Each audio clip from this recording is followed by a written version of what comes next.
కూడా ఏ ఒక్కరి ఖాతరు చేయడం లేదు. పేరు పేరున హృదయపూర్వకంగా కృతజ్ఞతలు తెలుపుకుంటా ఉన్నాడు.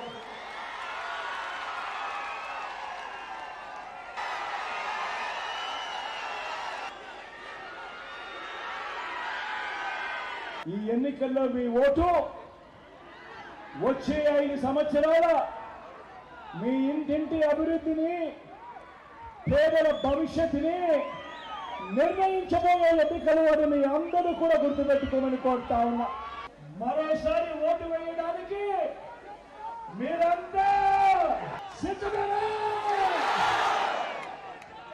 గతంలో ఎప్పుడు చూడని విధంగా జరిగాయా లేదా అన్నది మీరే ప్రతి ఒక్కరూ కూడా ఆలోచన చేయమని కోరుతా ఉన్నా.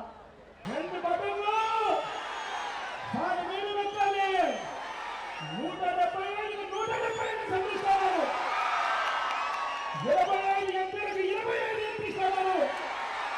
తగ్గేందుకు వీలేదు. అన్నమాట